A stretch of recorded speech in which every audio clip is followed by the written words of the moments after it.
Not one person in your life knows? No. Does your therapist know? No.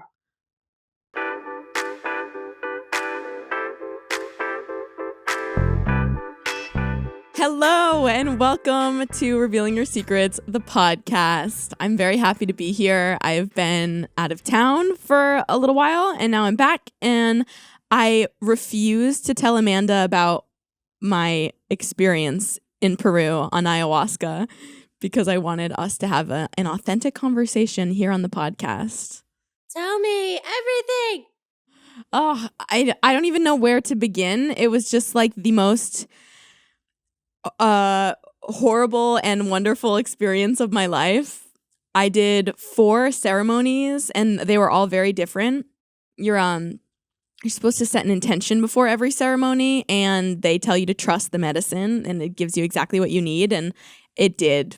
I have never felt lighter and more present and happier in my whole life. And half the work of doing ayahuasca is the integration afterwards. So I'm still in the process of getting used to adjusting. There are a lot of different ways I want to live now that I have had that experience.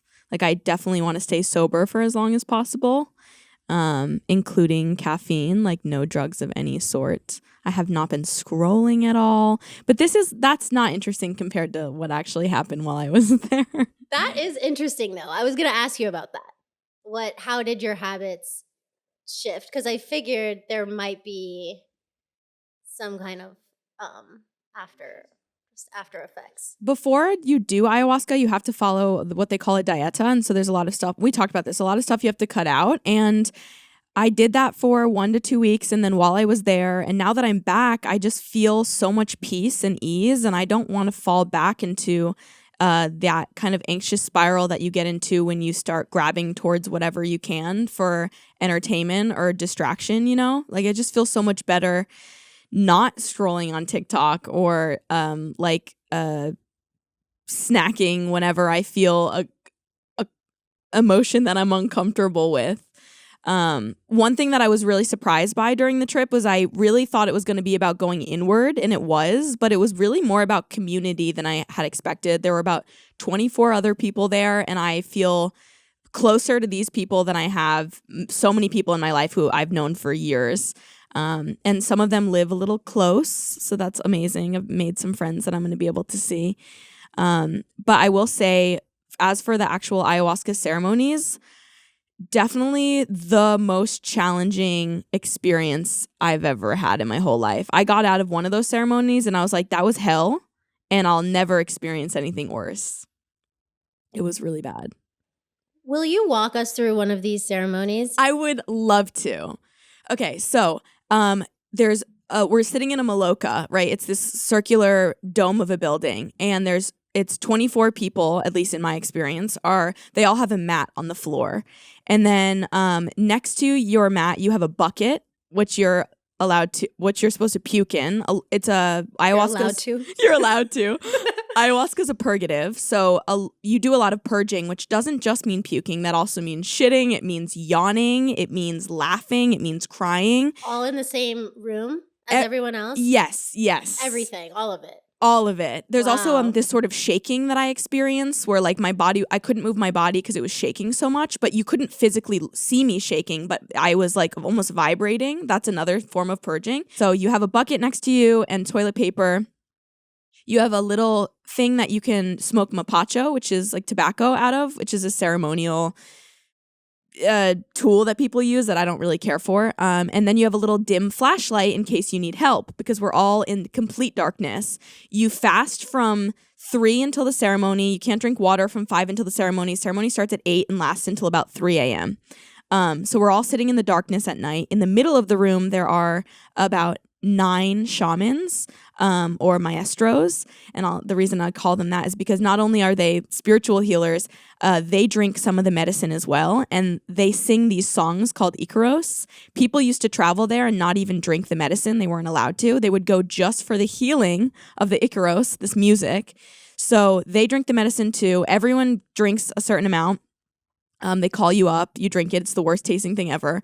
What does it taste like? It tastes like the consistency is like cough medicine, and it tastes like cough medicine meets coffee, meets dirt, meets like just earth, which is dirt, I suppose. So yeah, that I would say in essence.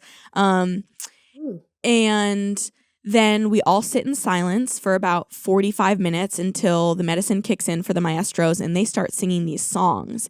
And this music is the most beautiful, scariest music you'll ever hear because it's like they're all singing at the same time, so it's overwhelming. But then there are moments of silence and it's beautiful. And it's like the sound itself of this music is unlike anything you'll ever hear. To me, it is equivalent to what it feels like to have an aha moment in your life, a realization that is really difficult. Like, oh, I need to break up with someone, or like I need to quit my job. It was like really scary, but beautiful.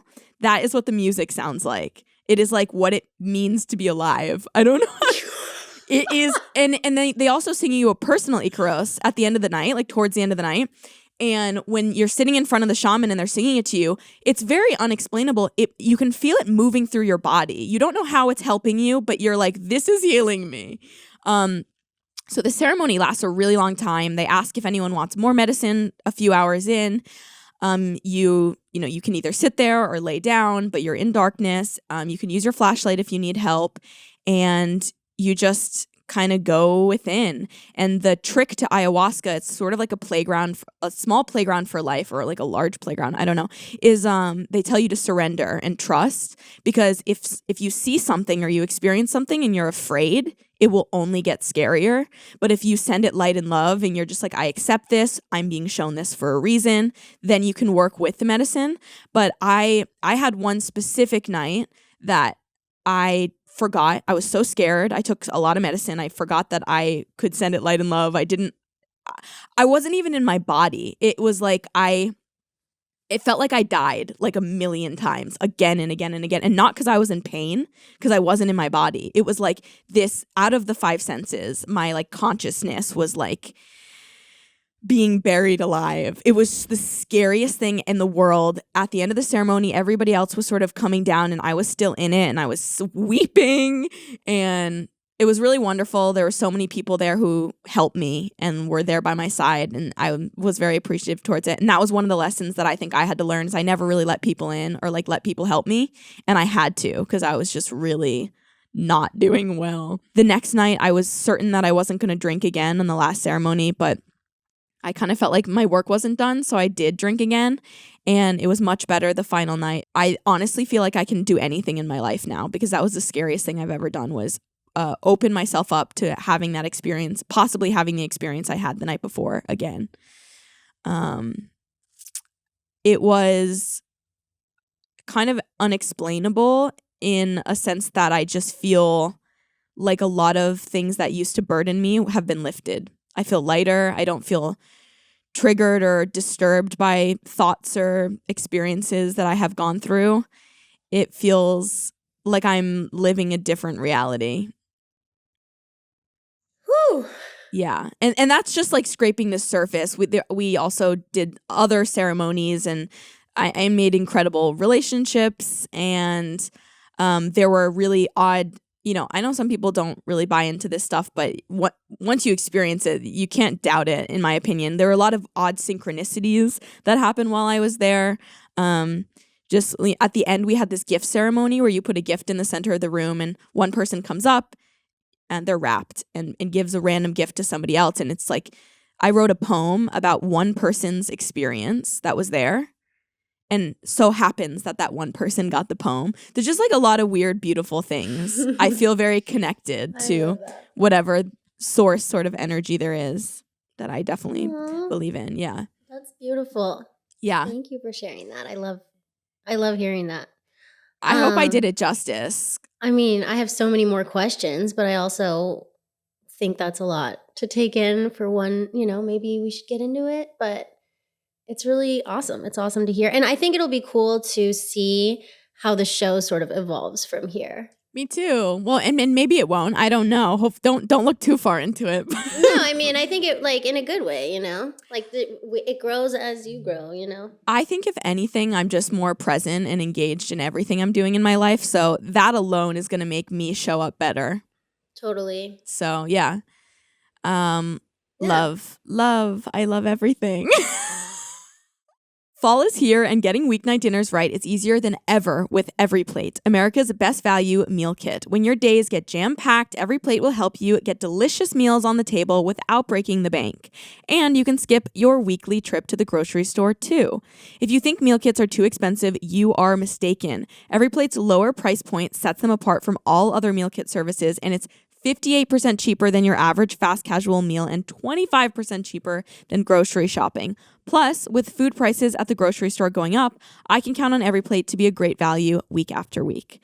Choose between 21 recipes that change every week and swap proteins and sides to your liking. Then, EveryPlate's quality ingredients are delivered to you pre-portioned to help you save money and reduce food waste. You know, like that bag of spinach you throw out every week. I love cooking for myself, but I'm not very creative in the kitchen. And I also don't enjoy grocery shopping, which is why I really love a meal kit delivery service. And EveryPlate is so affordable. I also really appreciate how much EveryPlate helps reduce my overall waste, which is something that has become increasingly more important to me over time. Get started with EveryPlate for just $1.49 per meal on your first box by going to everyplate.com and entering code SECRETS149. Get started with EveryPlate for just $1.49 per meal on your first box by going to everyplate.com and entering code SECRETS149. That is up to $110 value. I don't know why, but something about a fully loaded and stacked ear is so cool. And if you agree with me, check out Studs, the go-to authority for piercings and earrings. Studs is reimagining the piercing experience for each and every ear. You want to refresh your look with a new piercing or need pro styling advice? You can shop online or stop into Studs in LA, New York City, Austin, Nashville, Miami, Boston, Seattle, with more locations coming soon. Want to get new or even a first-time piercing but feel scared? Fear not. Studs only pierces with single-use needles, never guns, so it's way safer and better, especially for advanced piercings. Studs earrings are made from high-quality materials, which won't turn your skin green, plus they're lightweight and durable enough to wear all the time. You can even sleep and work out in them. They have over 250 styles of hoops, huggies, studs, cuffs, and dangles, and they pierce way more than just the lobe, so it's easy to create a statement look or something you keep in every day, starting at just $10 per earring. Lately, I personally have been enjoying mixing and matching my earrings, so I really appreciate how you can buy a single earring if you like it. If you like a style instead of needing to buy two, it's just more affordable that way, and then you can get more variety for your buck. Right now, Studs is offering our listeners 20% off your first purchase when you go to www.studs.com/secrets. Go to studs.com/secrets for 20% off your first purchase. That's studs.com/secrets. I just remembered something, Amanda. What? Amanda, check under your seat. What? Did I win a car? Wait, really? I hope you're sitting in the right seat. Oh my God. Where? Are you in the black chair? Yes. Eddie stole. The wrong chair? Everybody look under their seats, but only Amanda gets it. Oh, it's literally under this chair. Oh my God. Oh! It's like physically under the chair. I was looking on the floor. Oh my God! I love them. Let me show everybody. If you're just listening to the podcast, they're little alpaca earrings and they're LGBTQI+. Oh, I love them so much. They're so perfect. Oh, Amanda, thank you. They're actually a really bad gift and a good gift because love them. I got them at the airport, which makes it a bad gift on my last day. B, you're the only person in my life I got a gift for, which makes them a good gift. I think does make them a good gift. I forgot to get gifts, and then when I was at the airport, I was like, I need to get Amanda something. Oh, you're the best. I thought about you every day, and I fully support that what you explored, and like I think it's awesome. I feel like it's so cool. And weirdly, I just want to share that I feel like I almost had sort of a similar kind of experience while you were gone, just in my own realization of like, maybe I'm going to take a little breather from drinking. Like I just feel like it makes me emotional. I just feel like I'm not the best person that I could be with, and like you said, just sort of like it makes things easier, but ultimately it makes them so we are just checking out, and we're not like, and then I'm looking back on things and wishing like I had done them differently. And it's like, who was that person that did that? you know? And just all this stuff, kind of everything feels like it's sort of led us to hear the conversation around like the untethered soul. And I've been reading that book and just sort of like about sitting and watching yourself, you know? Yes. And I haven't tried ayahuasca, but I've definitely had experiences in the past. I've done a lot of, just exploration of my own. And I feel like those experiences can be so valuable and can teach us so much. And I think it's really awesome. I'm excited. I will land on one thought that I read recently, which is that the remedy for pain is pain. So all that stuff like drinking that you use to escape and avoid does not fix the problem, and the pain remains. If you want to move through a difficult emotion or a difficult experience, then move through it and live it and experience it. It's really something I learned. Like there's so much darkness in an ayahuasca experience sometimes, and it's because you're supposed to endure it and experience it, and you're not hiding. So I'm really glad that you feel inspired in your own journey to step away from stuff that isn't serving you. And hopefully this conversation strikes some people listening. But also, if you do want to get drunk tonight, feel free. No judgment. No high horses here. Just alpacas. That's fun too. That's fun too. Bring your alpacas with you. Alpaca bag. Bring me with you. Oh my God. Amanda, kiss me. All right, let's get into the written secret. Okay. You've got mail. Okay, so this happened a few months ago. I was about to take a shower and was already under the water when I suddenly had the biggest urge to take a shit. I didn't want to get out and use the toilet all wet, so I decided I'd try to do what people call waffle stomping, which is basically what people do when they shit in the shower and stomp it down the drain. Disgusting, I know.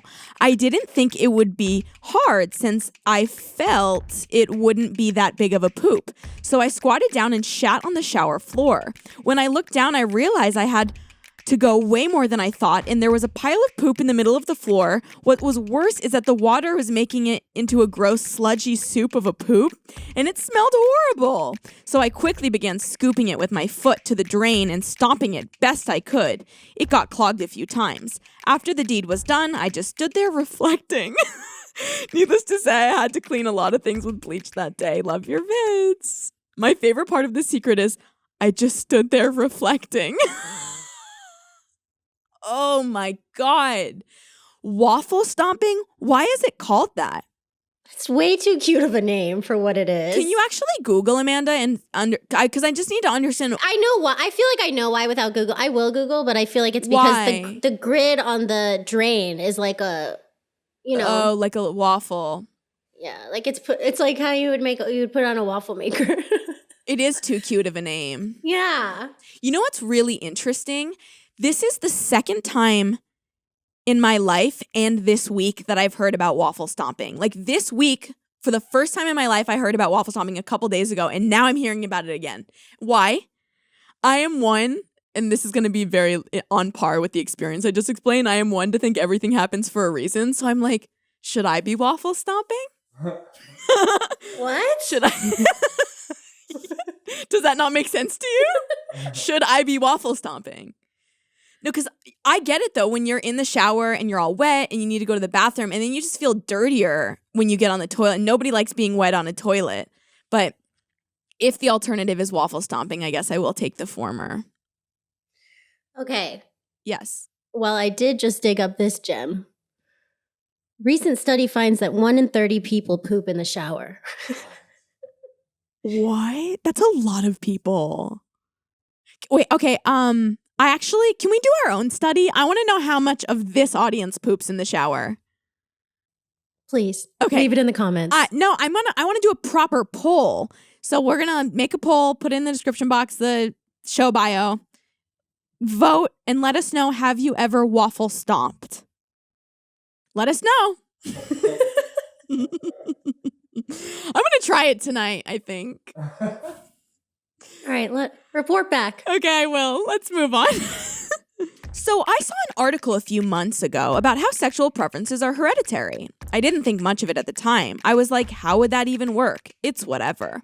Well, fast forward to a few days ago when I was on my mom's phone searching for a sub on Reddit that had some funny posts about mansplaining. As I was doing this, I saw in her search history CNC subs and some other very odd and specific searches where she had to have been like intentionally searching for those specific ones. Before I move on, what is CNC subs? Hold, please. Yep. Nobody back there knows? Is anyone pretending to not know? I have no idea. I will tell you, I promise. Oh, consensual non-consent subs. Okay, got it. Also known as rape play. Okay, got it. To make matters worse, it was the same stuff that I'm into. It's all just so icky. This was 3 days ago, and I keep just thinking about it. And the more I think of it, the more disturbing it is. But my mind just keeps wondering, like, how is that passed down and why? Is it a coincidence? How many other weird things like this are there? I don't really want to know, but also curiosity gets the best of me. So I wonder, and I just really wish I had never found this information out. This makes so much sense.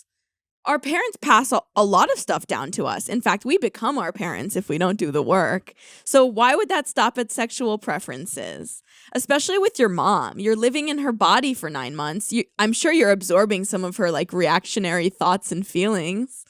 I just feel like this genuinely makes sense. But the sad part about it is we'll never really truly know how valid it is because I don't think enough people are willing to have this conversation with their parents. We need like a proper anonymous survey to be done. Or, you know, the people who do have weird relationships with their family and could have this conversation, they need to do the work and they need to have this hard conversation. If you're watching this right now and you have a dynamic with your mom or dad where it wouldn't destroy your relationship, I want you to ask what they're into, and I want you to compare and contrast, and I want you to get back to me.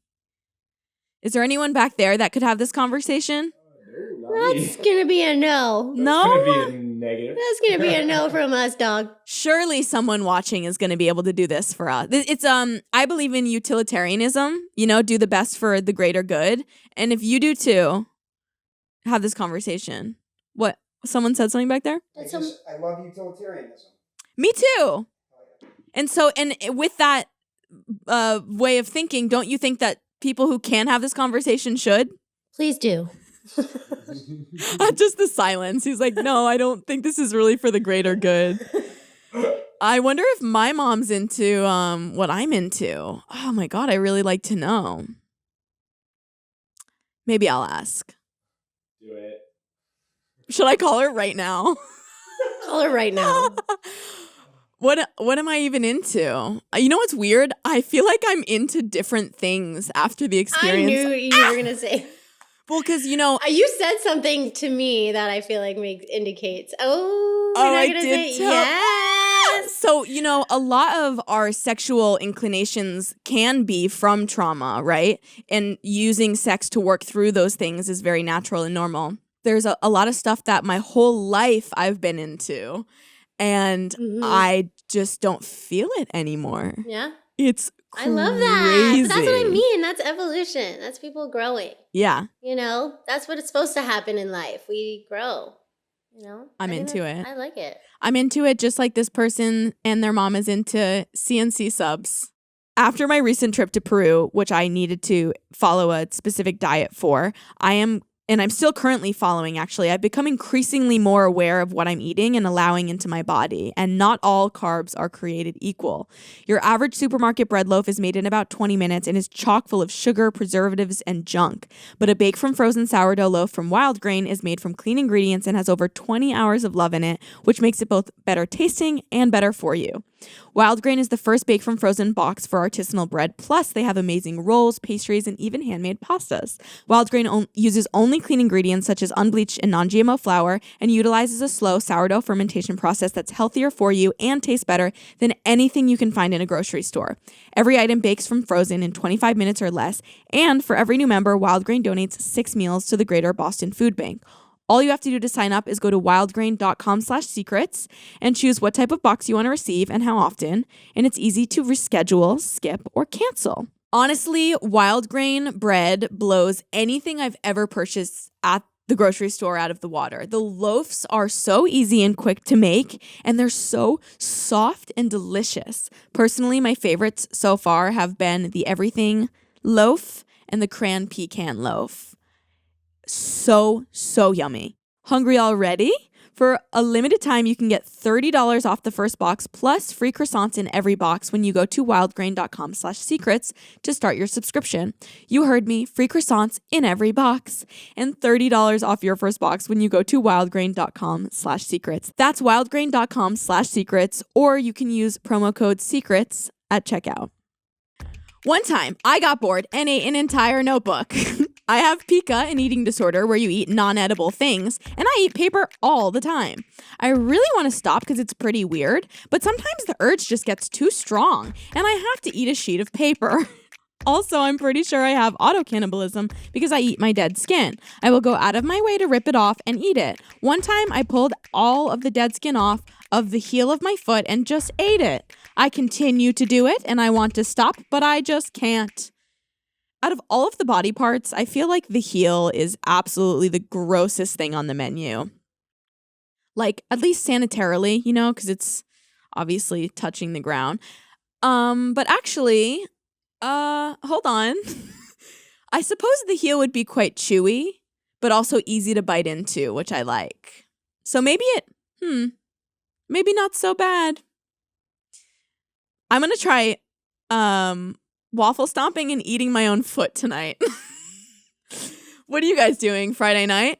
Yeah, in what order? Oh my God. Definitely waffle stomping first. Oh my God, Amanda, you asked the right questions. Oh, I know this is a fantastical, just pondering, but this secret makes me think about how cool it would be if you could retain the information from whatever you were eating. Like, instead of studying for 4.5 hours, you just eat a 232-page textbook. You know what I mean? Wouldn't that be neat? Also, I wonder how this affects your health if you eat that much paper. Like, maybe it can just dissolve in your system depending on what it's made of. Like, if it's made of a food item, but if it's made of cotton, I feel like it's... Well, here's the thing. I think about all the disgusting food that we are given in the United States that's not even legal around the rest of the world. I'm sure paper is nothing compared to Cheetos, you know? True. And we did talk about this once many moons ago, but and I checked it, so I know it's legit, that the bread at Subway has something in it that also is contained in the yoga material mats used to make yoga mats. That is and you know what? Now that I think about my Subway experiences, that checks out. Because it seems so foamy. Yeah, like the way you were something like, I just about did a it. somersault and I landed. Right into this sandwich. You know what's funny? Subway does a lot of sponsorships for podcasts. We are never getting sponsored by Subway. It's cool though. I'm not a big fan. So. I can't even imagine a Subway ad on a podcast. I've never heard one. I listen to We Can Do Hard Things with Glenn and Doyle. Oh. And they have Subway ads That's on so there. weird. Why would love they Glenn and promote Doyle. Subway? I don't know. Maybe they like Subway. Subway's what? There's so many. Maybe they like Subway. Oh, you know what's another thing I learned on this trip? This is going to be annoying. Permission to be annoying. Permission granted. Because it's sort of preachy or whatever. But I'm definitely going to try to be more plant-based in what I'm eating. I'm just thinking about Subway and like meat. One thing I learned is just how unhealthy it is for us to eat pig. And it makes a lot of sense why in a lot of religions they don't recommend that you eat pig. I already knew that, honey. Yeah, well, I didn't know why, but it's like for two reasons. They're the most sentient creature, and so when they're dying, you kind of take on that energy of fear and panic, and the trauma that they've endured. They also don't sweat, and so they don't release any toxins. So you're consuming all of that. The toxins. Yeah. I went to a pig farm with my best friend who's. Hi, Allie. She's vegetarian for a bajillion years, forever years. Thank you for your service. We went to this place and we were going to rescue. She did rescue some pigs and we took them to like a sanctuary where someone gets pigs from slaughter places. But anyway, so I looked into pigs' eyes like in person, and they are so human-like. Yeah. More so than any other animal that I've ever seen. But it just was like really, Sobering. yes, Yeah. that's the word. It's sad because I really like prosciutto. I really like prosciutto.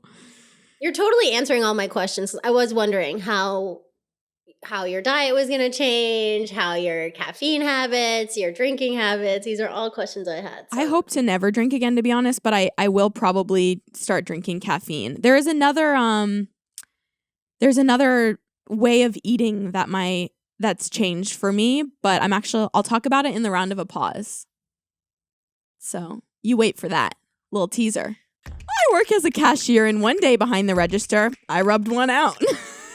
Nobody could see me when I finished because my lower half was blocked, but something about people watching me go at it felt great. People think I listen to music or podcasts, but most of the time I do, but sometimes I listen to porn audios at work. So there you go. I jerked my shit behind the register at work. P.S. It wasn't a busy day, of course, and that's how I got away with it. Also love your vids. Of course you love my vids. Sometimes I don't know if just my audience is messed up and that's a reflection of me, or the whole world at large is messed up. You know, and I'm not sure I'll ever know. But I will say that I am a little turned on. I know that this is wrong and maybe illegal, and you should get fired. Definitely not sanitary. But I'm into it. Ayahuasca did not heal the fact that I have a little bit of like an exhibitionist in me, and also a voyeur. Like I like the idea of watching and being watched, and this turns me on. So that's my truth. Amanda, what about you? Are being watched? Any feelings? Oh, yes. Oh, both? Oh, yes. Oh, Yes. You I'm wanna not say anything mad else? at this. No, that's all. okay. That's all. Oh my God. Do you have a preference to watch or be watched? Definitely be watched for sure. Yeah, there's something No, about no, it. I don't even know about. I think be watched is a definite yes to yeah. It's interesting because in theory, I think that sounds awesome, but in practice, I'm really not sure that I would. Being watched or watched? Being watched. So, okay, when we say being watched, do we mean the possibility of being watched? I think that's what makes it hot, because it's not the actual being watched. That's like, there's like cuck chair in the corner being watched, and then there's like, I'm in the park at night and someone might walk by and that's super hot, because that's the one I'm talking about. Okay, you like the thrill. I'm talking about like full on, there's an audience.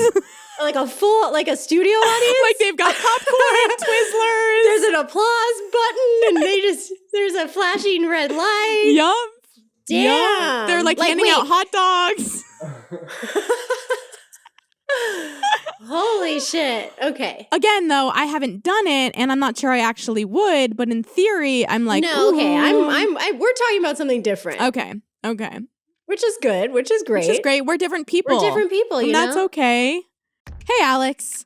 This is less of a secret and more so of a confession based on the fact that as you're older, sometimes you can see events that happened earlier in your life in a new light. Well, when I was 19, I dated this man that tried to convince me to have anal with him in a truly unique way. Before I explain, it is important to preface this by saying I have no ass, and he has probably one of the biggest asses on a man I have ever seen in my life. He told me that the reason people get big asses is from doing anal/butt stuff, and that if I want to get a big ass, I should just let him do that with me.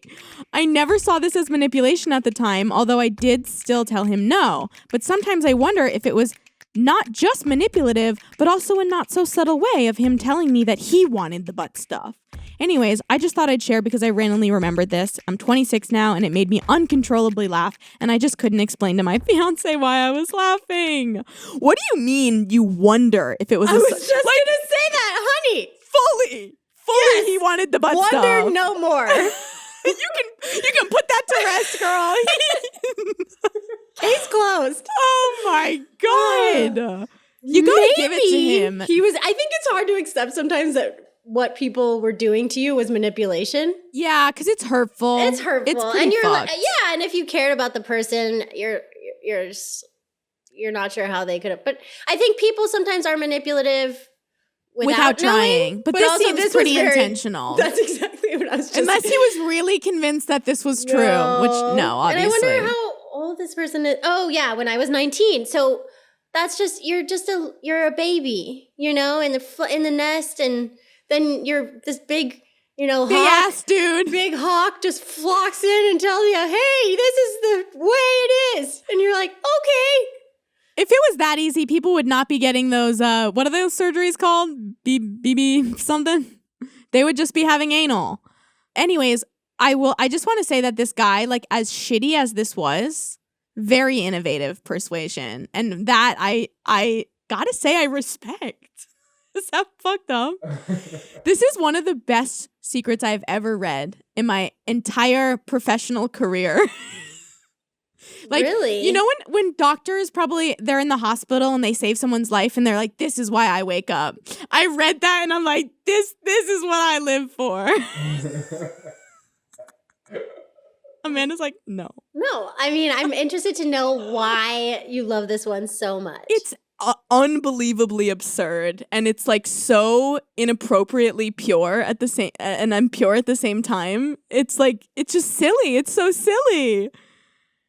I don't know. I just think so it's silly. incredible. I'm not sure why I can articulate why I think this is one of the best things I've ever read, but it simply is. Like, anal for a bigger butt. That's crazy. That's crazy. That's another. Should I give that a go tonight too? You have a lot to do tonight. Waffle stomping. Eat my foot. Anal for a bigger ass. I need someone I to. don't know. That seems like a lot for one night. You know what? You're right. Maybe it'll be like a weekend endeavor. I'm gonna be busy. Hey Alex, so this is going to be the story about the time that I peed in a guy's car and he had no idea. So this one time at band camp, I used to work at a retail store with this extremely attractive dude who is just like movie star Harry Styles type, like model material, but I obviously wasn't confident enough in myself to actually ask him out, so I was just doing the whole super nervous crush thing where anytime he would talk to me I would speak gibberish because I was just so nervous to speak to him. But anyways, so he offered me a ride home once from the store after a closing shift.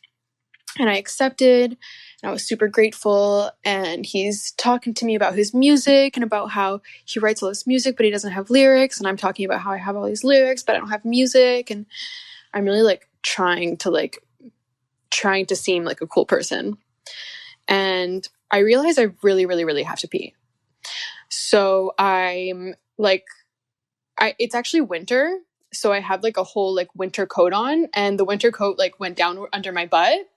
So I think I did this thing where I kind of sat on my hands and I tried to this is horrible. I tried to kind of touch myself because sometimes that helps hold it in, I guess. I don't know. If you hold yourself, sometimes it helps hold it in. I don't know. I have a tiny bladder. So this is something that I unfortunately have done in the past. So I think I was trying to literally hold it in as we're literally maybe 2 minutes away from my house, a minute and 30 seconds probably. But I back and I pee in his passenger seat. I just start peeing, and it wasn't a little pee where I could let a little out and then stop. I could not stop. I pissed my pants in someone's passenger seat as I was speaking to them and having a conversation. And I don't know how they couldn't have known, okay? I convinced myself that it wasn't a big deal. I felt the seat as I was leaving and it didn't feel wet. I was okay, I think my jacket caught it all. But there's no way. I have never, ever been around pee and not been able to smell it. So I'm looking back now and there's no way that he didn't know that I pissed in his fucking car right next to him as I was speaking to him. But he didn't say anything. So I really I've convinced myself that he doesn't know. even though I know he probably knows. But he didn't like delete me off Facebook or anything. And like he follows me on Twitter, like he follows me on Instagram, he likes my pictures. Like, I don't know, did I get away with peeing in someone's car with them there without them realizing? I don't know. I might have. I'll never know. But now you know. And if he's watching or he's told people about this story and they're watching, then maybe he'll find out. But until that happens and until he confronts me about it, I'm just going to continue living as if I did not piss in my crush's car in front of him. Cool. All right. Thanks for listening. Love you. Bye. I feel like I would rather know than not know. It's like for the rest of your life, you can either feel shame about the fact that you peed in your crush's car, or you can feel confusion as to whether they even know that you peed in their car. And if you feel shame, you can process it and let it go. But if you feel confusion, then that's just like an open door for the end of forever. But of course, it would suck if you self-report and they didn't know, and then you're like, "Did you know that I peed?" And they're Exactly. like, "No." I will say though, I empathize with their experience because I peed myself when I was too old to pee myself, still younger than her. I think I was like 11 and I was in an airplane and I had to pee. And I don't know why I decided that it was a great idea to do it right then and there. And I didn't think it would be a big deal. And it was a big deal. And the thing is, when you start peeing yourself, there's no stopping it. Like once you've committed to the decision, it is like water flowing. So I really, when she started explaining, like I started peeing and there was no turning back, I'm like, yeah, no, I know, girl, I know. Also, it's just, as a person from LA, it's wild to think that there's a coat big enough that you can do all these things underneath it. And I forgot that you are from here. See, I'm from the East Coast, Yeah, so I'm like, so you know what girl, that's like. I know that jacket. I own one, and I'm she like, is. damn, the layers. Yeah, just, and they're long and thick. I'm picturing it. I can picture it. I have one more thought about pee. I'm sure Amanda's gonna love Please. this. It's actually something I was thinking about recently, and I've never, ever, ever, ever had this conversation with anyone. So I'm gonna ask Amanda right now, and I'm asking all the ladies who are listening. Do you ever not know the difference between whether you have to pee or if you're horny? Yes, I can. Yes, I think that is a thing. Okay, because often I'll be laying in bed, I'm trying to fall asleep, and I'm like, damn, like, do I go get up and pee? Do I masturbate? What is going on? And you experience that as well. Yes, and also, is this the same thing where like you are about to come and it feels like you're gonna pee also? I think I've experienced that, yes. Is that not the same thing? Or it's kind of the same thing, I think, because it's the same. I actually don't know. I haven't come. This is TMI. You haven't come in a while? So, you've on the dieta, you're not supposed to have self-sex or sex or anything. And I think it's been over a month since I've come. Yeah. Yeah. Actually, today is the first day I'm allowed to. What a day. And you know what they have a full schedule. Hey Alex and Amanda. My name is Danny and I have a crazy secret. So I've been homeless for like the past couple of 6 months. I do sleep in a homeless shelter now, so it's kind of fixed, but still. But I've also been dating this guy for the past couple of 4 months. It's not like I don't really like him. I don't have feelings for him at all, but I like his personality. He's a nice guy, but I just don't have feelings for him. But it's crazy how he doesn't know anything about me at all. He doesn't know that I don't live where I tell him I live. He doesn't know that I don't this nigga thinks I'm sorry, I'm black by the way. But he literally thinks I live a life that doesn't exist. Like, he picks me up and drops me off at my old house where I used to live, and from there I just go to the homeless shelter. It's crazy. It's like absolutely crazy how you can portray yourself as someone who you're not. It goes a lot deeper into that. Like, I got fucked over, got kicked out, like I ruined so many good friendships because of what happened. But I also realize now that I sound like a terrible person, which quite honestly, I am a terrible person. Like, I've did so many things leading up to this point, which make me feel like I'm a horrible person, but I'm also like realizing it and trying to recover and doing the best I can. So yeah, that's kind of my secret. If you want to know more, there's a lot. thanks for getting me through my really dark depression period. Like, I remember literally having 2% on my phone, being on the streets, having nowhere to go, and just listening to your podcast for as long as my phone would take it, because I didn't have anyone else like to comfort me besides like you and Amanda. So yeah, that means a lot to me, guys. Thanks for everything, and I hope to see you soon. Bye. I can't help but think that there are so many better ways to use your phone battery than listening to this podcast. Like, get a coupon to eat something, be able to call 911. No. What are you doing, girl? I'll take it. Sometimes you got to feed the soul, you know? Gotta. The interesting part of this secret is I actually think the lie that's really hurtful is not the fact that the person she's dating doesn't know she's homeless. It's that she doesn't even like the person she's dating. If we think about what's really going to hurt the person that she's dating, I mean, yeah, of course it's hurtful that someone lied to you about their entire existence. But she's like, yeah, I mean, he's cool, but I don't like him at all. It's like, what are you doing? Why are you dating him? That's the real secret, in my opinion. But also, this really does make you think about, what do we not know about the people in our lives? I mean, specifically dating, but friends, anyone. Like, we all omit information or lie. I'm curious, Amanda, what is the biggest lie you've ever told or piece of information you've omitted from someone that you've dated? Biggest lie I've ever told or piece of information I've left out? When dating. Yikes. That's a big one. I don't know. I have to think about it. Personally, I really try not to tell people what I do for work, but I'm not going to lie. So once someone asks, I'll be like, I'll tell them. Though if they didn't ask, surely I could get into a situation where someone's like deep into knowing me and they're like, wait, what? You're like micro famous? I mean, I do have an answer, actually. I feel like your answer was kind of more general. I thought you were saying like if there was like a specific time, but I do have No, in general. Okay, What? yeah. What are you going to say? I mean, it's my past. I have like a real legit trauma past, like, and that's the part that I don't really want to. But it's like, we don't really owe people that information. No, you but know? I think, no, we don't owe it to them. We don't owe it to them, but I think it does affect how I operate. Yeah. I have a question. Tell me. I want to leave it here. I just want to ask the audience to leave a comment on YouTube and let us know what is the biggest piece of information you've omitted or lied about when dating. Let us know. Thank you. All right, let's move on. Okay, so I'm a first-time mom, and I've been breastfeeding, and my baby started teething a few months ago, which is like horrible. So I was looking for things to buy to help her, and I saw these trays, like popsicle trays, where you put your breast milk inside them, and then your baby can eat them like a popsicle. Well, she didn't really like them very much. It was kind of expensive, so I figured, I might as well try one, right?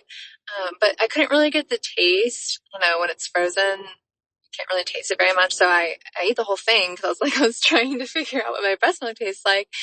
But anyway, it actually was pretty good. It was like a mild sweetness, but I just liked it, and it's been really hot out, so I've been like popping them back like beers or something. I don't know, and I don't know if it's really Like weird, beers. but at the same time, I am kind of like hiding it from my husband. So when he's home and I want one, I like sneak away into a closet or something because I just don't want him to find me eating them. And he's like started to notice that I never give them to her because, like I said, she doesn't like them, but I'm constantly like remaking them. So he's like, why do we have all these if she's not going to eat them? And I just lie and say, oh, she eats them when you're gone. It's the weirdest thing.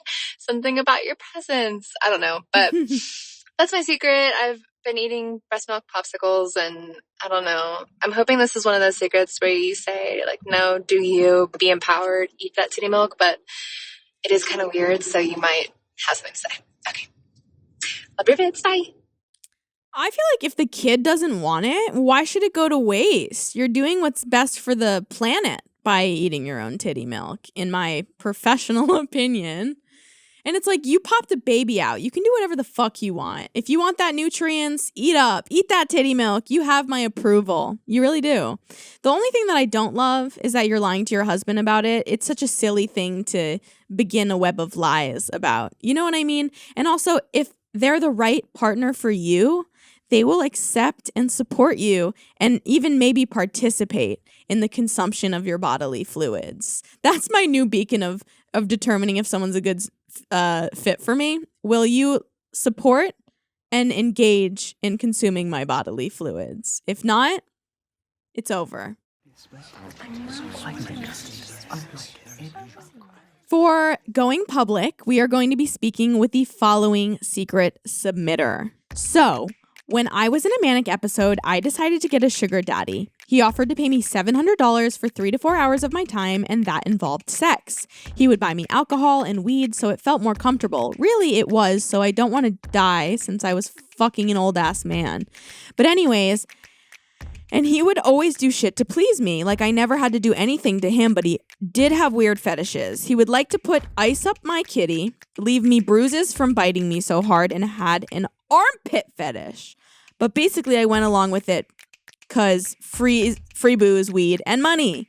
This lasted 3 months. I'm in my manic episode, and he admitted he loved me after a week of seeing him.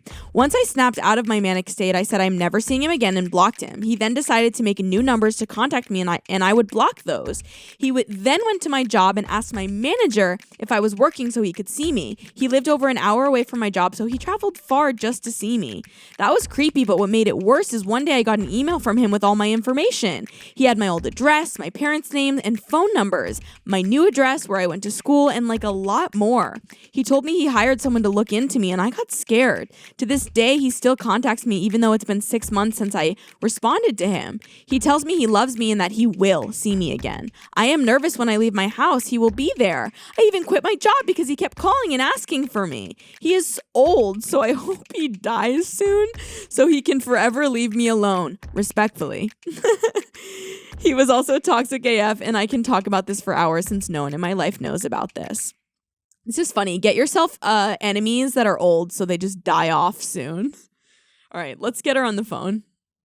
Hello. Hi. How are you?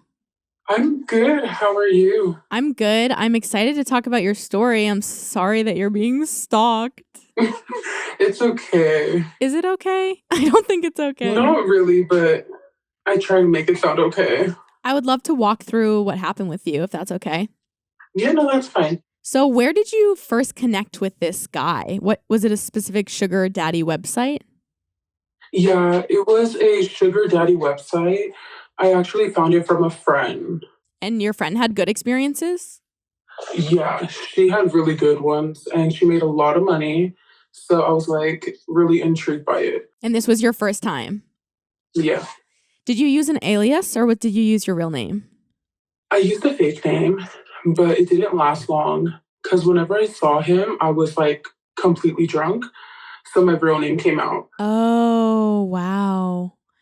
Okay, so you said that you never had to do anything to him, but you did have sex. So what did you mean by that? Are you saying that you were passive during sex and that he was sort of like using your body?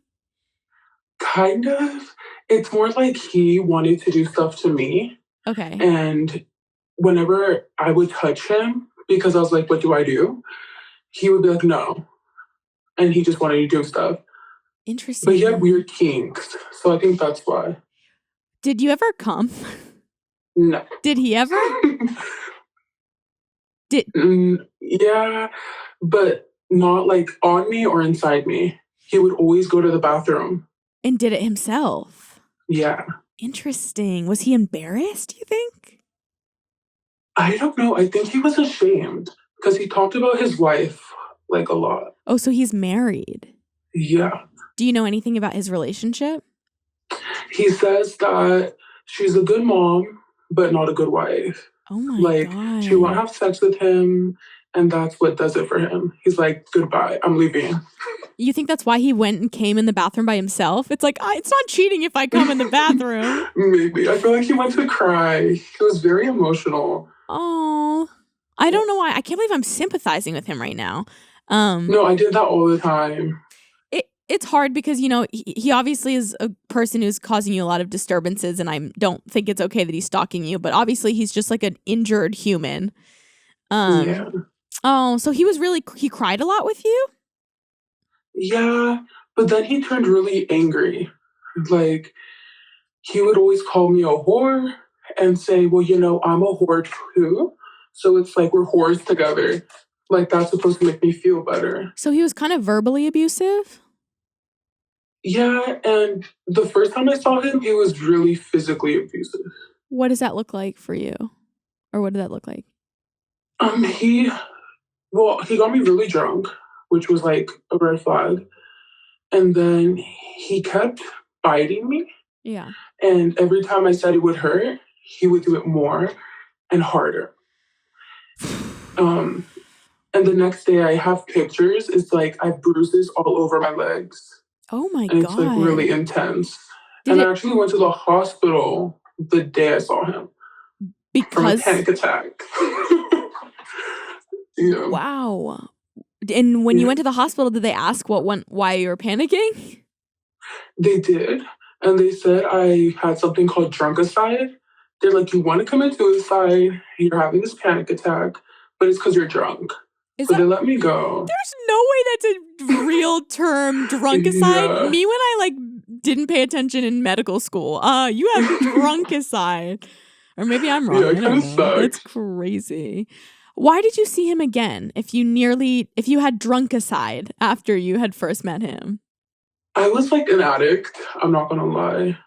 I used to do a bunch of hard drugs, and then I was only 20, so I couldn't get myself like alcohol or drugs. So he was my source.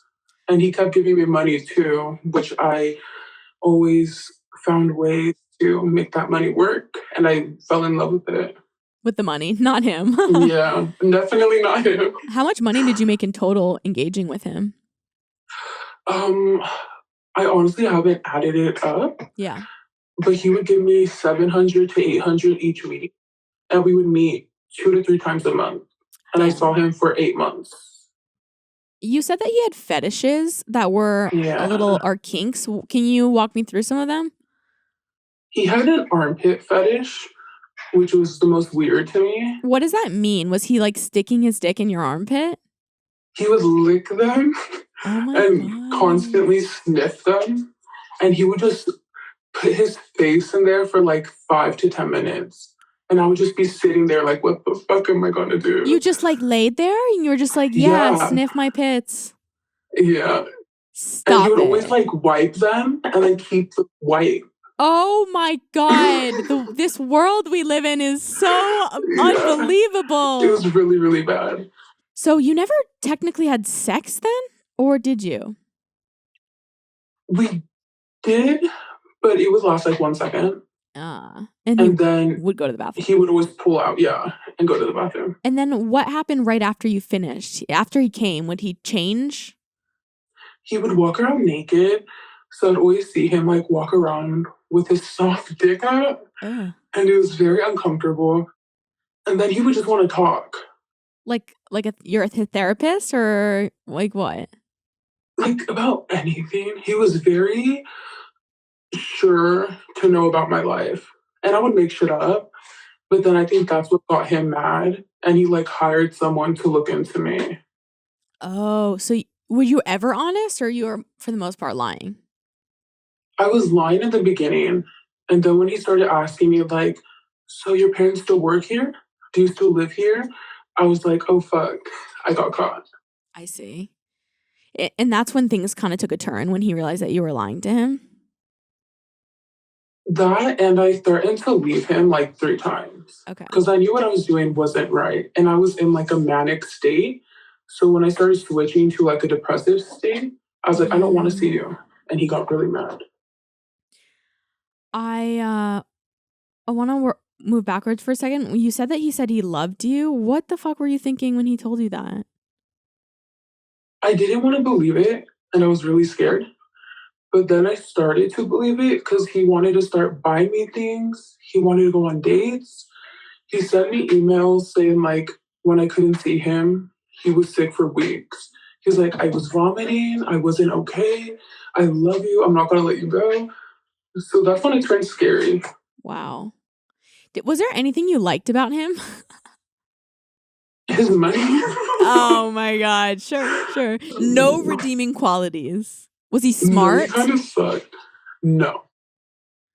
Was he kind at all? No. He was kind of a dick. He would call me a whore. He would call me fat. He would say no one would love me. And I think it's just tactics to get me to stay with him. Yeah, of course. That's like textbook abuse. You break them down until they have no self-worth. Do you feel like you know that none of that's true and that he was being abusive?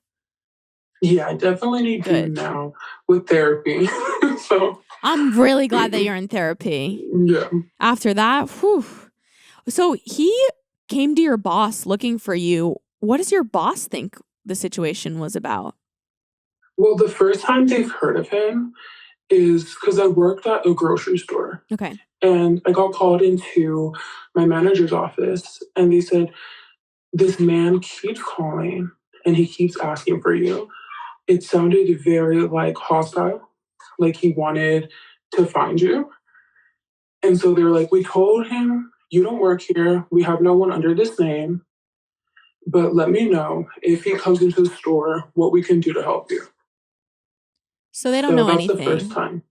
No, I didn't go into details. I was like, you guys don't need to know. Yeah. But you had to quit your job because of it. Yeah. So are you working now? No.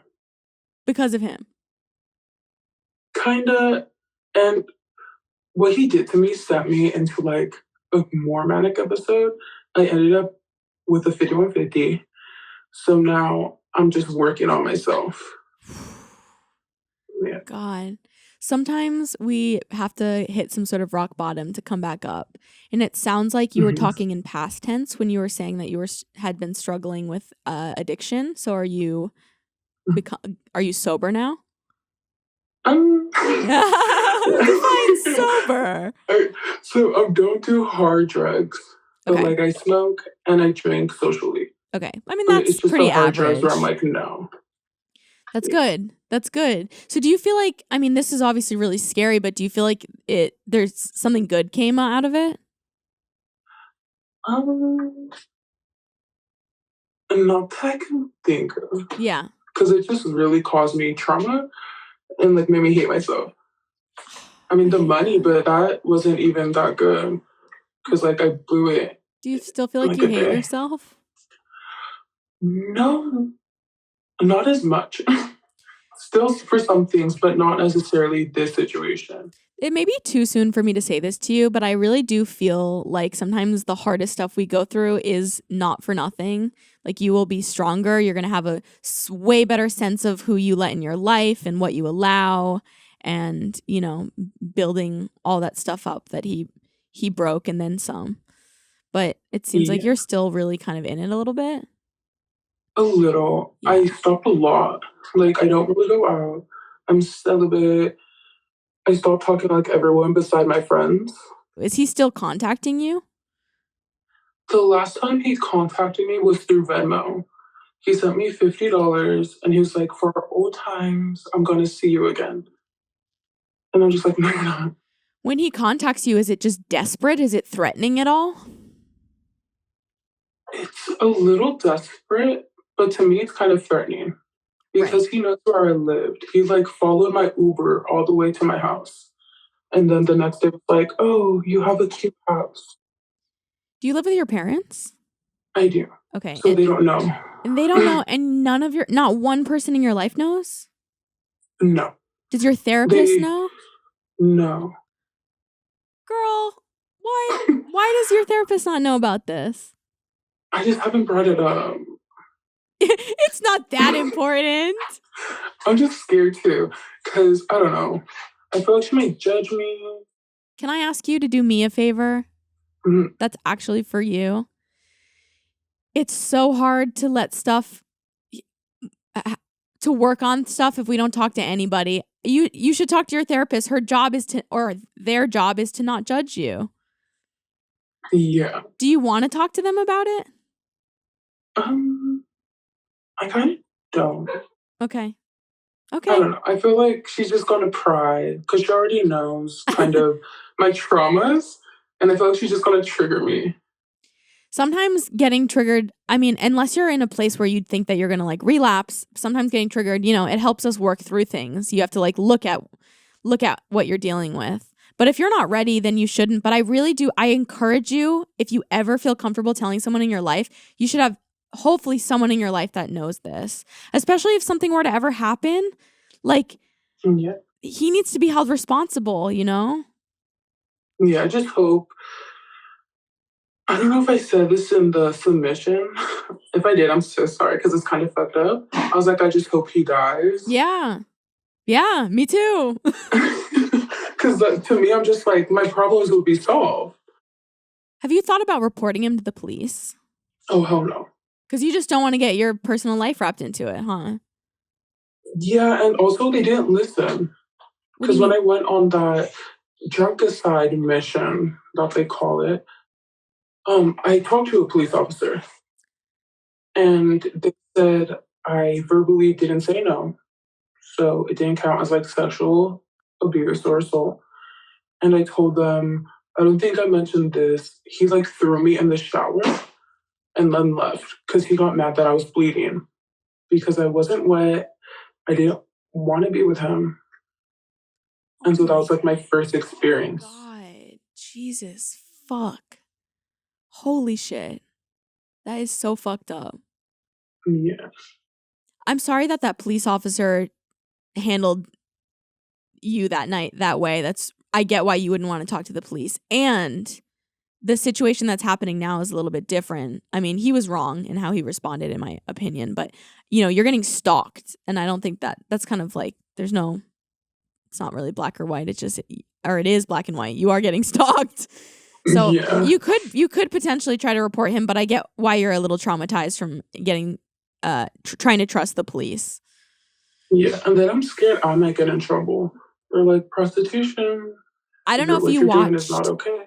I'm not really sure, to be honest, but I don't know if you watched another episode we did where a girl had a similar, different story where she did a sugar baby thing and the guy started like hounding her for money, and she went to the police and they helped ward him off, and she did not get in trouble. Yeah. I think there's a bigger perpetrator than you that they need to. You're not. You know what I mean? They're not probably concerned with you. Yeah, that's true. But then I don't want to ruin his life. Like, his son doesn't know. He would get so mad at me because it was my fault that his son looked through his phone. I don't think, God, I don't feel like it's your responsibility to worry about ruining his life. He's ruining his life by doing every single action he's decided to take, you know? I'm just thinking, like, by reporting him, all you're doing is trying to keep yourself safe. Yeah, that's true. That's my biggest concern. I have to tell my parents, though. I know. If I report him, I'm going to be like, hi, Mom. Do you think you'll ever tell your parents or anyone? No. My sister has straight up told me, like, anyone who was a sugar baby is a whore. They have nothing good to offer. I'm not going to talk to them. So I'm like, shit. I'm not going to talk to you about it. Not a safe space. I'll be disowned. God. Do you have any other thoughts about it? Just don't do it. Just don't do it. I want you to do what you're comfortable with, and I just cannot stress enough how much I hope that you talk to somebody about it. And I think someone in your life ought to know, especially if something happens. Yeah, surprisingly, this is the first time I've talked about it in like months. How do you feel? So, okay. I feel like I definitely have to smoke a blunt. A little anxious, but I'll be okay. We were actually just talking about this on the show. We were talking about how not like smoking or drinking, because that stuff helps us like suppress, but it doesn't make the difficult feelings go away. But sometimes it's how we cope, and if that's what you need right now and it's going to prevent you from not, going any deeper, then maybe that's what you need. Can you just think about telling someone in your life for me? Your therapist, I'll consider maybe? my therapist. Okay. Yeah. Okay. Uh-oh, you just pinky promised. You didn't even know that that's what happened, but you did. And I saw her today. Like, I went to therapy before this, so. Well, next, what is today? Friday, when you have your next session? Yeah? Yeah. I guess I know what I'll be talking about. That's your assignment. Yeah. It's really for the best, I believe. But and you'll do what feels right for you. And I appreciate that you talked to me about it, to be honest. And I hope that felt good at all. Yeah, it feels good to know that something happened. At least one person knows. Oh my God. Yeah, you should give us his info so we can, like, if anything happens, we'll have it at least. Yeah, I mean, he knows all my info, so might as well ditch out his. True. Jeez, so scary. I'm sorry. I'm just sorry. It's okay. It's not okay. It's not. But that's my response to things. Sure, of course. You're like minimizing it because that's, you don't want to make yourself uncomfortable, other people uncomfortable. I get it. You seem really lovely, and I hope that you can work through this with your therapist. Yeah. Well, thank you. Thank you for talking to me. Yeah, thanks for letting me talk about it. Oh, no. My heart hurts a lot. I think it's just the fact that she hasn't told anyone and really doesn't plan to tell anyone. And I know that is just going to keep harboring this is really, really sad. Are you sad back there, Amanda? I'm sad, but I guess I'm trying to look at it glass half full. And what I want to say is this person did decide to share with us about it. You're right. You're right, though. That makes me feel better. This was a first step for sure. Let's lighten the mood, huh? Yeah, let's do it. Let's talk to some strangers about. Let's talk to some strangers on Chatroulette and confess your secrets as my own. Hi. Correct. What? Hello. Hello.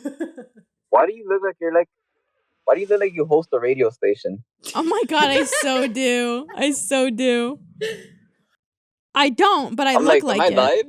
Am I live? Yeah, I was about to say. You are. I mean, you're not. You're alive, and so am I. Yeah, I guess you're right about that. I'm grateful.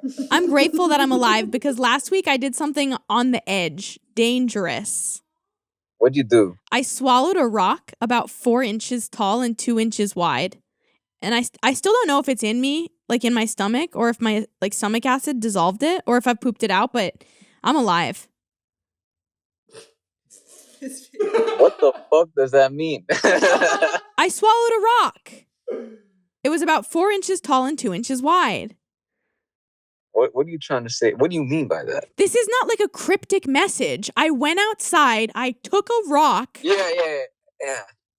It was about 4 inches tall and 2 inches wide. That's amazing. Does that sound familiar? No. Just kidding. I was making a joke about you having a small dick, but that was mean, and you probably don't. I mean, I'm not the type of guy to say like, yo, I have a 10-inch dick. But shit, I got a 7-inch dick. I know my size. All right, okay. It's the Cuban in me. It's the genes, Sure, yeah, you're packing. That's fantastic. And I'm packing too, it's but whatever. it's a rock in a different way. It's whatever. I was like, what is she trying to get at? I'm like, I'm not trying to get at anything. I'm just really grateful to be alive after that. So where you from, yo? Where am I from? I'm from Los Angeles, which is awesome. There's so much nature, and so there's a lot of like rocks to eat and stuff. I'm from Miami. Do you have a lot of rocks there? Like pebbles, boulders, and stuff like that. Yes. Yeah, a boulder's like a little big for consumption, but a pebble? That sounds awesome. I'm not about that, but to each their own. Well, thank you for not judging me. You should try it though. Why don't you go outside right now? Grab a rock. I'll grab a rock just for you. Oh my God. I can't believe you're really getting out of your car. Here's a rock. I'll get a small rock. Swallow it. That's a pretty I big swallow one. it. Oh, what the fuck just happened? Are you alive? Did the rock kill you? Oh my god, what happened? What the fuck? What's going on? The screen just went That totally was black. so scary. What happened? No fucking way, Oh my- nigga. What is going on? Yo, my nigga, Nah, nigga, nah. Hold up. Yo, I just saw a fucking roach, yo. Oh. Dude, it was no. You do not understand how close this shit was. And it's a flyer. Oh, that's so wholesome that you got that scared over a roach. Dude, no, I'm not scared of roaches. They disgust me. You seemed pretty frightened to me. Cause nigga, that's just so disgusting. Like I just look at it and it looks like gooey. Like I don't like it, anything of it. Gooey. You know what's not gooey? Oh, What? I know. What is not gooey? That rock.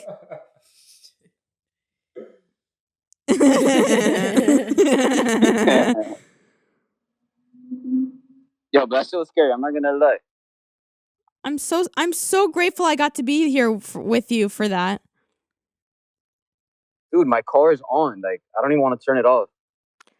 I have to go eat a rock. You know? Situation. Oh, it just kept going. It just kept going. I liked him though. I really liked him a lot, but sometimes you have to let the ones you love go. Hi. What's up? What is up? Not too much. What's up with you? No, it looks like you're on like a radio show. Everyone says that, but I just have a very cool basement. I have good style. What can I say? Awesome. Awesome. What's that accent? I don't know. I guess New York. Okay, got it. How about you? Well, I'm from Rhode Island actually, so close to you, but I live in Los Angeles. Do you have any pets? I know. Cats. Cats. We love cats. Do you ever like, to your animal? No. No. Do you know what I'm talking about? I assumed I know what you're talking about, but maybe not. What do you think I'm saying? Did you ever blank with your animal? I thought you meant fool around. Oh, Ooh. gross. No. I'm talking about sniffing. Yeah, of course. You sniff because sometimes I sniff my dog's ear, and because it smells so bad, but in the best possible way. I could see that. Yeah. Do you ever do that with your cats? Like, when they walk by, you can kind of whiff its asshole, and it's like, ooh, no, but also like, Oh my god.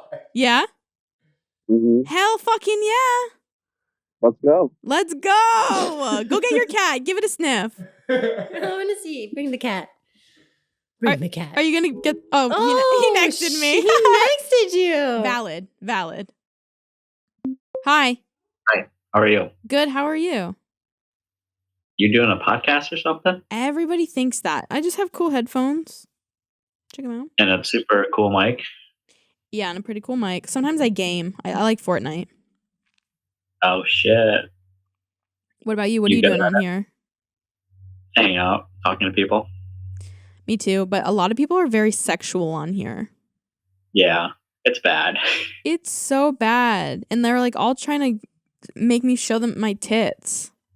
Yep, that makes sense. I feel like you just should know that coming into this. That's true. It's weird because I'm not a very sexual person. Like, I've only had sex once, and I lost my virginity for cake. For cake?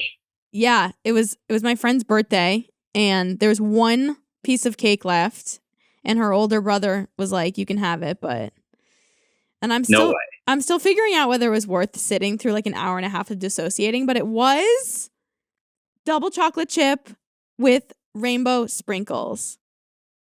That's insane. Is it? I mean, I guess, yeah. Maybe that's why it's the only time I've ever had sex. Yeah. It's kind of traumatizing. I think you're starting to realize something. Oh my God. Should I talk to a therapist about this? Probably. Or do I just eat another piece of cake and carry on? Both. That's good advice. You've never traded sex for anything? No. I don't think so. Honestly, don't do it. I don't know. A piece of cake does sound nice right now, though. Right? What kind? What flavor are you thinking? Honestly, I like anything just birthday cake flavor. Totally. So just a normal birthday cake is completely fine. But I do like chocolate. So would you have sex with someone that you didn't want to have sex with for a birthday cake? Yes. All right. Rock on. I guess I'm not that fucked up. I sold you? You sold me. On a new way of life. Yeah. Thank you for making me feel better. If I'm ever in that position, I know exactly what to do now. It's a very specific situation that you will likely find yourself in. I really hope one day that I am in that position. I hope so, I'm going to go to every fucking birthday party I can now. Aww. I feel like I really touched you in your life. You did. Wow. You did. That's beautiful. I've never heard anything like that before. You're welcome. It's insane. I can't get over that. How long ago was that? I want to say 17. So it's like, it's been a while, like 10 years. How or old are something. you now? 26. Okay. Yeah. So, and I haven't had sex since, but I have had a lot of cake. You've had a lot of cake. Yeah. Okay. That's good. Yeah. My doctor doesn't say it's good, but that's awesome. That's awesome. It's awesome. And I'm also lactose intolerant, so my body doesn't say it's good, but okay. That's not awesome. That's not awesome. No, it's not. All this talk is making me want a slice. Right? I honestly, I think I'm going to go grab one. Do it. Okay, thanks. You're so awesome. Have a good day. Bye. Mwah. Bye. Oh, that was so cute. I loved him. Aww. That was good. That was a really good go. Chatroulette was so extra wholesome today. And I think we needed that. I think we did. I think we needed it.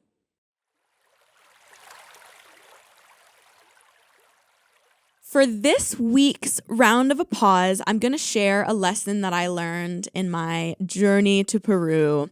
So before every ayahuasca ceremony or any ceremony that we did, we were encouraged to have a intention. And it was really interesting how after every ceremony, it was very clear to me how that intention was met.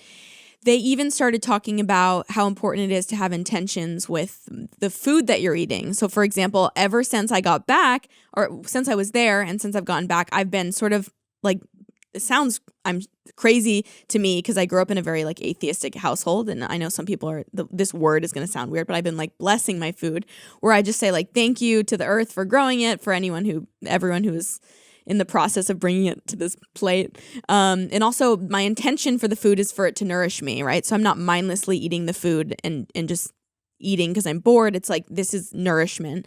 But I set an intention before I come to the podcast. I say, I'm going to go do my work and I'm going to be present and I'm going to be engaged. And I really feel like if you are able to set an intention for literally anything you do, you just are that much closer to the outcome that is ideal. And it's not about focusing on the outcome. It's about aligning with the best version of yourself so that you can move in that direction. And I think it's a really good way to slow down before you do anything and just like take stock of why you're doing it. So maybe you're meeting up with your parents and you typically get really bothered by them. And so your intention is to sort of like keep your cool or to stay out of a certain subject, whatever it is. Just think, the assignment is to basically think about intentions before you do things, especially things that are important to you. So, studying for a test, my intention is to keep away from my phone and make sure I'm fully engaged with studying. And then maybe you'll do it quicker. Yeah. And that, it sounds really small. It really does. But I think it's something that you learn is valuable when you practice doing it. So that is the round of applause for this week.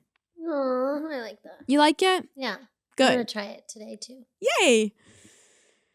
My intention is to go waffle stomp.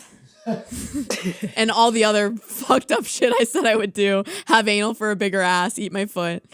All right. Thank you everyone for listening. Don't forget to follow, rate, and review Revealing Your Secrets, the podcast, wherever you listen to podcasts. Remember, you're only as sick as your secrets, so send them to me. Go to speakpipe.com/revealingyoursecrets to leave a voicemail or fill out the anonymous submission form at the bottom of my show notes. Today's episode of Revealing Your Secrets is a production by Cast Media. I'm your host, Alyx Weiss. My producer is Amanda Elliott. My executive producers are Colin Thompson and Harris Lane. My editor is Arvin Lee. My technical engineer is Dustin Park. And design and animations by Jeff Schweikart. I will see you next week.